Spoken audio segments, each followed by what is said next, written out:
قرآن مجید فرقان حمید کی سورۃ العصر۔ امام طبرانی رحمۃ اللہ علیہ نے لکھا ہے کہ صحابہ کرام علیہم رضوان کا یہ طریقہ تھا کہ جب وہ ایک دوسرے سے ملاقات کرتے تو سلام کے بعد سورہ عصر کی تلاوت کرتے تھے۔ اس سورہ مقدسہ کے اندر اللہ تبارک و تعالیٰ نے بندہ مومن کی زندگی کا جو دستور ہونا چاہیے وہ بیان فرما دیا ہے۔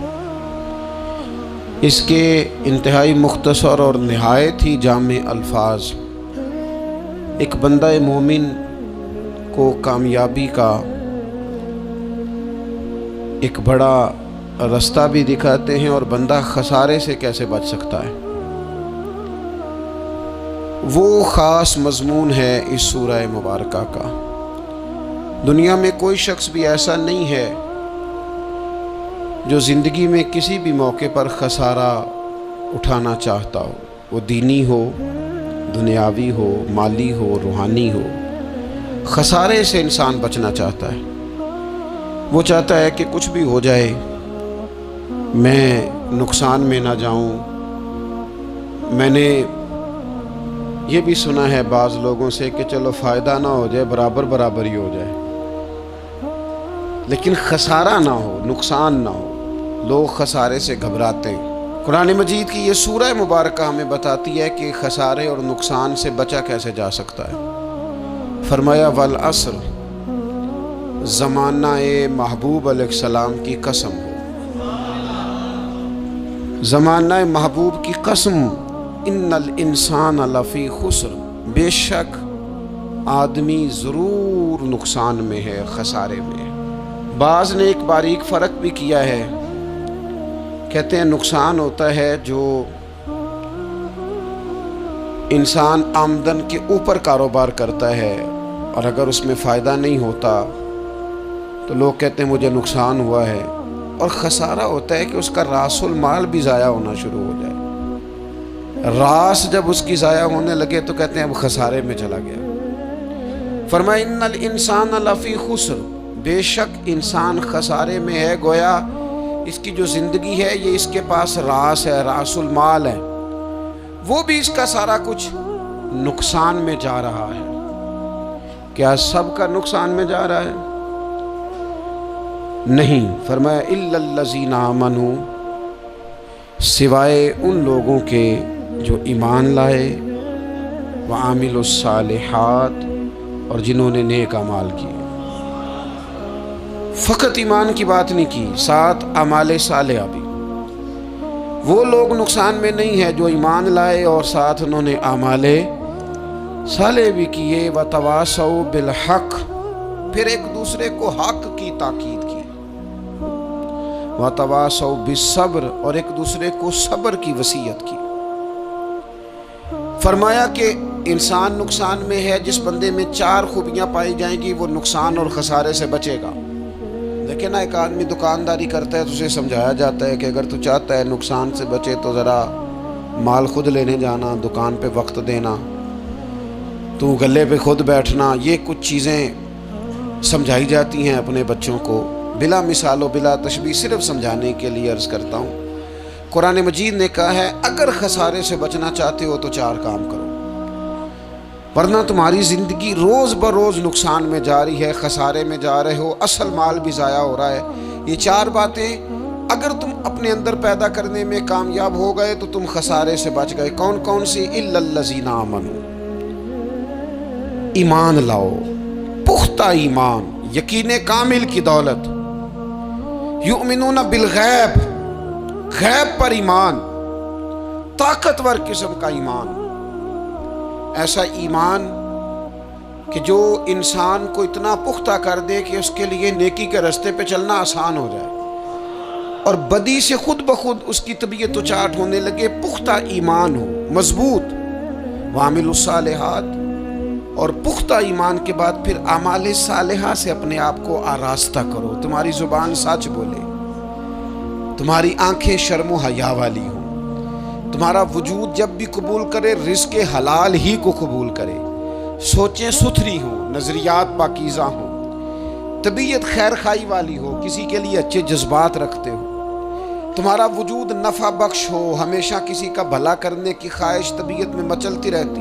اعمال صالحہ سے اپنے آپ کو آراستہ کرو، صوم و صلات کی پابندی ہو، نماز کا خیال ہو، نماز کے قیام کا خیال ہو، ظاہری باطنی آداب کے ساتھ اللہ کے حضور عبادت کے لیے حاضر ہونا تمہارا جذبہ ہو، ایمان اور اعمال صالحہ، یہ دو خوبیاں، وَتَوَاصَوْا بِالْحَقِّ،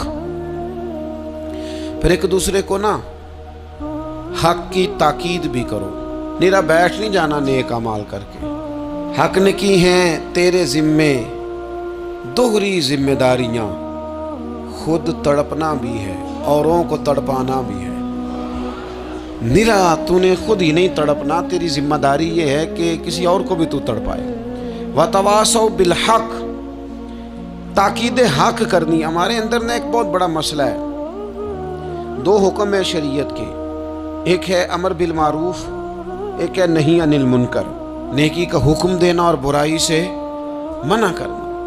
میں نے دیکھا ہے کہ بڑی کمزوری پائی جاتی ہے، نیکی کی بات لوگ پھر بھی کر لیتے ہیں، لیکن نہی عن المنکر،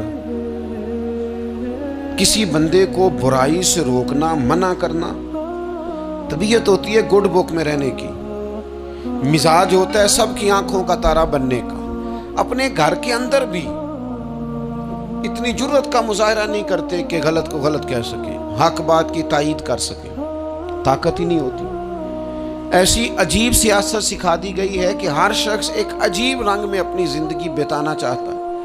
قرآن مجید کہتا ہے خسارے میں چلے جاؤ گے اگر کلمہ حق تمہاری زبان پر نہیں آتا، اگر کلمۃ الحق ادا کرنے کی تمہارے اندر طاقت نہیں ہے تو تم نے ضائع کر دیا سارا وقت، حاصل کیا کیا؟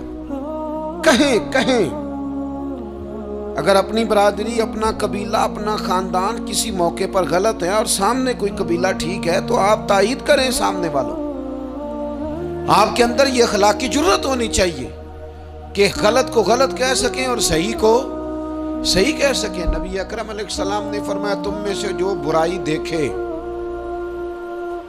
وہ چاہیے اسے کہ وہ ہاتھ سے بدل دے، مظاہرہ کرے جرت کا کہ میں نہیں ہونے دوں گا، اور فرمایا اتنی طاقت نہ ہو تو زبان سے ہی کہہ دے، اعلان کرے برائی کے خلاف، اور فرمایا یہ بھی نہ کر سکے تو دل میں ہی برا جان لے، ذالک اضعف الایمان، یہ کمزور ایمان کی علامت ہے۔ تو حق بات کا مزاج، او جی میں نے اپنی قبر میں جانا ہے، او میاں آپ کے ذمہ اللہ تعالیٰ نے قانون لگایا ہے، کنتم خیر امۃ اخرجت للناس تأمرون بالمعروف وتنہون عن المنکر، تم نے لوگوں کو بھلائی کا حکم دینا ہے اور برائی سے منع کرنا ہے۔ غلط کام ہو رہا ہو تو آپ غلط کو غلط ہی نہیں کہیں گے، آپ کی طبیعت اس طرح کی ہو جائے کہ آپ بات چپ سادھ لیں، آپ کی زبان پر کسی مظلوم کے حق میں کوئی کلمہ ہی نہ آئے۔ ایک بستی میں 2-3 لوگ بڑے نیک رہتے تھے اور باقی بستی ساری گناہوں میں، معاذ اللہ، اللہ کی نافرمانیوں میں، حدوں کو توڑنے میں مشغول تھی۔ اللہ کریم نے فرشتوں کو حکم دیا کہ اس بستی کو الٹ دو۔ فرشتوں نے عرض کی مالک وہاں تیرے 2-3 نیک بندے بھی تو رہتے ہیں، تو رب کریم نے فرمایا سب سے پہلے انہیں تباہ کرنا۔ مالک نیکوں کو، پرہیزگاروں کو۔ فرمایا یہ کس طرح کے پرہیزگار ہیں، خود تو نمازیں پڑھتے رہے اور میری نافرمانی دیکھ کے کبھی ان کے ماتھے پر شکن تک نہیں آیا، کبھی ان کی طبیعت پر بوجھ نہیں بنا کہ لوگ دین کی حدیں توڑ رہے ہیں میں کم از کم زبان سے ہی کہہ دوں، نہ کبھی سوچا ہی نہیں کہ شریعت اسلامیہ کو سر عام پامال کیا جا رہا ہے اور کوئی کلمہ ان کی زبان سے ادا نہیں ہوا۔ پہلے ان لوگوں کو تباہ کرنا، خود تڑپنا بھی ہے، اوروں کو تڑپانا بھی ہے، اپنی زندگی میں حق کہنے کا مزاج پیدا کریں، کسی کو روکیں کہ میاں یہاں تو غلط ہے۔ ہم سے لوگ مشورہ لینے آتے ہیں، ہم ہاں میں ہاں ملا کے گزر جاتے ہیں۔ اگر آپ کو محسوس ہونا کہ سامنے والا بندہ جو آپ کے پاس بیٹھا ہے وہ بات درست نہیں کر رہا تو یہ جرت پیدا کریں، اگرچہ حکمت سے کہیں، دانائی سے کہیں، اچھے جملوں کا چناؤ کر کے کہیں، لیکن اس کو کہیں، اس کو سمجھائیں کہ یہاں تو بھی غلطی پہ ہے۔ اور غلطی دلیر لوگ مانا کرتے ہیں، دلیر لوگ، بزدلوں نے بھی کبھی غلطی مانی ہے؟ بزدل تو اپنی غلطیوں پہ دلیلیں دیتے ہیں، نہیں میرا یہ مطلب تھا، نہیں میں یہ بزدل ساری زندگی کہتے ہیں میں ناکام ہوا فلانے کی وجہ سے، میں پیچھے رہ گیا فلانے کی وجہ سے۔ او خدا کے بندے تو بزدل ہے، اس لیے تو نہیں، اگر تو طاقتور ہوتا تو کم از کم اپنی غلطی تو اپنے کھاتے میں ڈالتا، تو اپنی غلطیاں بھی کسی کے کھاتے میں ڈال رہا ہے، یہ بزدلی ہے۔ تو فرمایا ایمان لائیں، اچھے اعمال کریں اور حق بات کی تاکید کریں۔ اچھا جب حق بات کی بات کریں گے تو یہ ہو نہیں سکتا پھر تکلیف نہ آئے، پھر مخالفت نہ ہو، پھر ساری دنیا ٹھیک ہے، یہ ممکن نہیں ہوتا۔ اب مشکل آئے گی تو فوراً کہا وَتَوَاصَوْا بِالصَّبْرِ، ایک دوسرے کو صبر کی وصیت کریں۔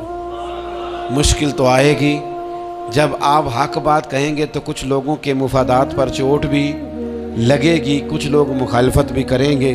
آپ کی زندگی اگر صبر و تحمل والی ہے تو آپ کوئی کام کر جائیں گے، آپ کوئی مشن اس کی تکمیل کر جائیں گے اگر مزاج میں صبر ہے، اور اگر صبر نہیں ہے، ٹھہراؤ نہیں ہے، چند قدم نہیں چل سکتے، تھوڑی دیر بھی آپ آگے کی طرف نہیں بڑھ سکتے اگر صبر نہیں۔